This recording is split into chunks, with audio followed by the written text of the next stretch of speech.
So during the RPG a day thing that I was doing last month, but abandoned like a week through, I said I use playing cards for my preferred method of dice. That isn't actually true. I was just sort of screwing around, but the fact of the matter is, there's actually a lot you can accomplish using a deck of cards in an RPG. You can effectively use them to replace a set of dice if you somehow lose yours, at least up to a D12 with it.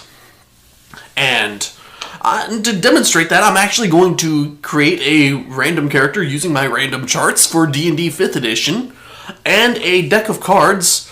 And also for character score generation, I'm going to use a method that I saw online, where you basically use a pack of, I think it was 18 cards, to basically create a random array of stats, and use use that to create a random array of stats, and it gives you a uniform amount of points through the entire thing because you have 3 cards per stat and 6 stats, so that's a total of 18 cards you would need.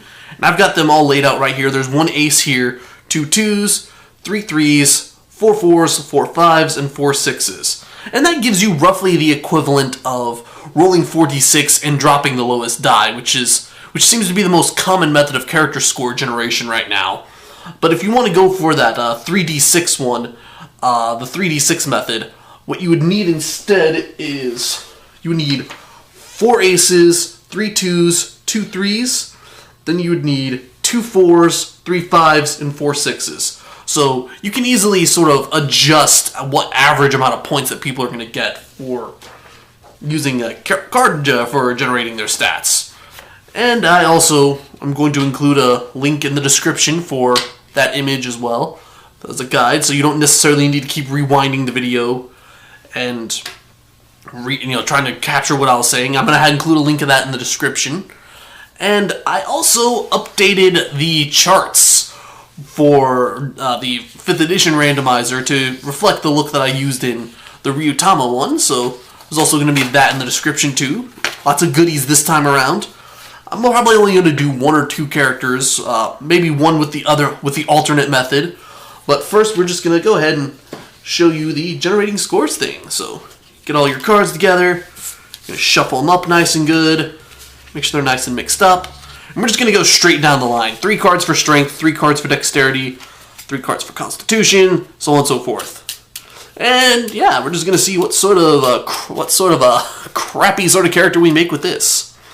And also, I do apologize if the lighting in this video sucks as well. I'm still working on it. That's still a work in progress. Light's going to be fluctuating because I'm using an open window nearby to light this video. So, I certainly hope that works. I'm going to try to keep everything in the center where most of the light is.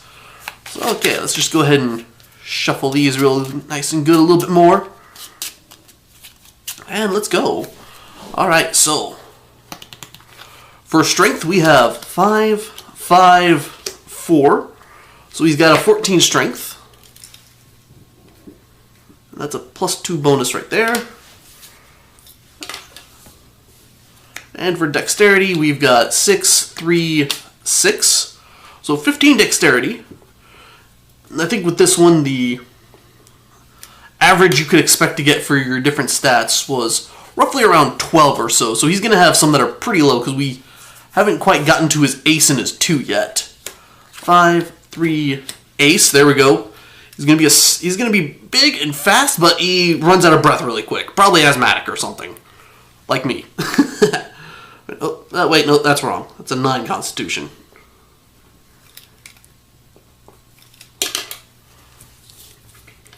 All right, so that was constitution. We've got 2, 2, 4. I also just started drawing from the bottom. Don't ever do that if you're dealing cards in poker. That's a great way to get shot or thrown out of the or thrown out, or just bad stuff happening to you. Okay, so intelligence 8. So he's probably about as smart as I am.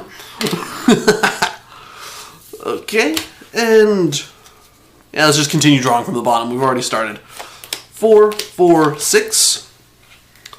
So that's 14 wisdom.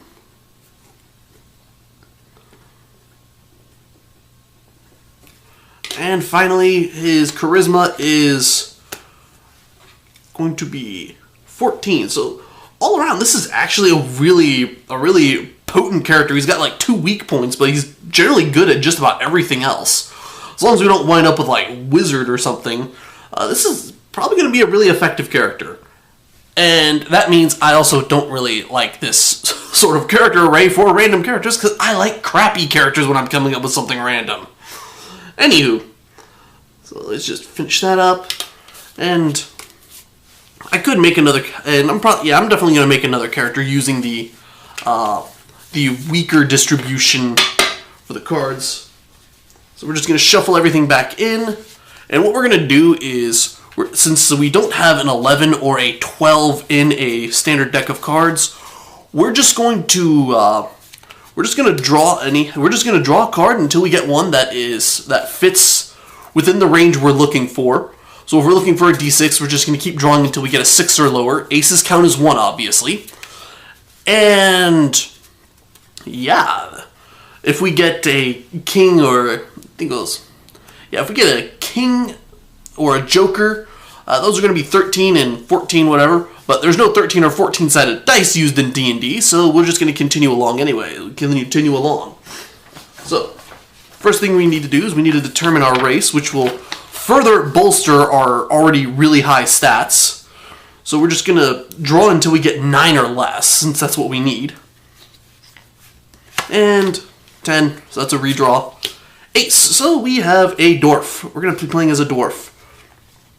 So let's shuffle those back in. If you want it to be as random as possible, you should theoretically shuffle after every draw that you're doing for this.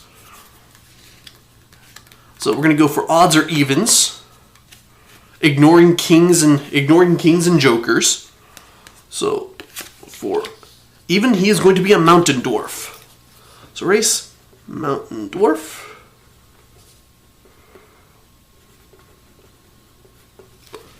And mountain dwarves, they get a bonus to their something. Well, alright, so it sort of evens out his weak constitution. He has 11 now, because he gets a +2 for being a dwarf. Probably should have waited on writing in the bonuses. Oops. And let's see what else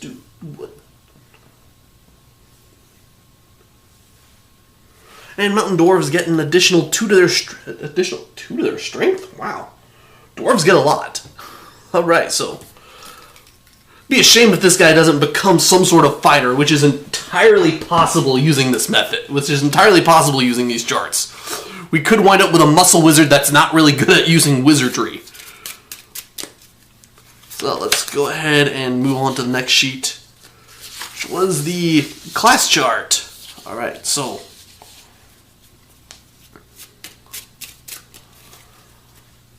Again, we're going to be looking for jacks or lower, since a queen would be a 12, and that's just a redraw. And we've got 10s, sorcerer. Oh, that's not bad. And we're going to draw another one. Odds he's going to be one of the dragon-blooded sorcerers. Even he's going to be a wild mage. So we did wind up with a muscle wizard, just one with something that isn't his dump stat. And king, redraw. 3. So he's going to be a dragon sorcerer. And we've also got a chart for determining what dragon blood he is. So see, that is the miscellaneous charts. Bam!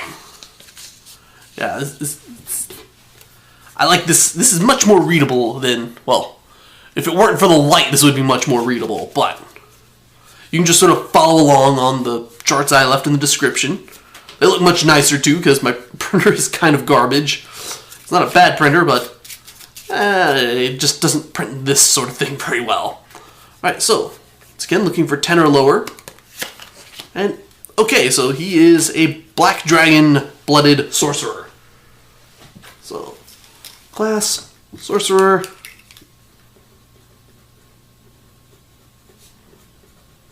Black dragon. I'm not really sure when they get their... whatever. Can't fill it on the sheet all the way. But, anywho. Not sure when exactly they get their dragon-blooded traits or whatever, but we've already decided he's going to be a black dragon-blooded sorcerer. How a dwarf wound up with that, since black dragons, according to the monster manual, tend to favor swamps, and he is in the mountains. I don't know, maybe there's some like really bad rain shadow going on, and on the western end of the mountains, he ends up, there's a lot of rain and swamp, and it's a really swampy area because of the constant rain. That's the only thing that makes sense to me. Alright, so we got his class, dragon-blooded sorcerer, and last, let's figure out his background. And we've got a ace, so that's odds, so we're going to be rolling on this one. Rolling, I say, drawing. So we need to get a 7 or less to determine what his background is.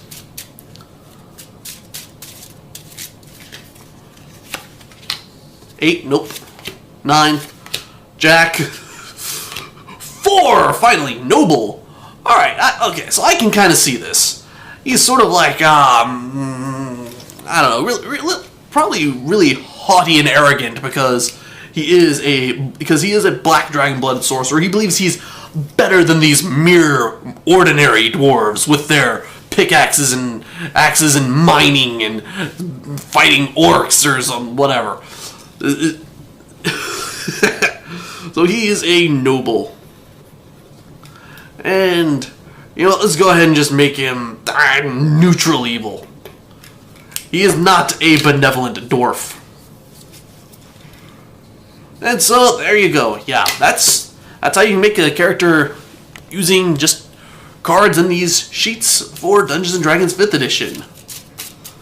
And honestly, it's not quite as satisfying as rolling dice, but it can just as easily be, but you can use cards in a pinch, or if you just want to try something new. And yeah, so with all that said, I am Aaron Darshadel, and I will see you all next time. Oh yeah, I did say that I was gonna make another one of those, another character. I'll probably do it later. Alright, bye-bye.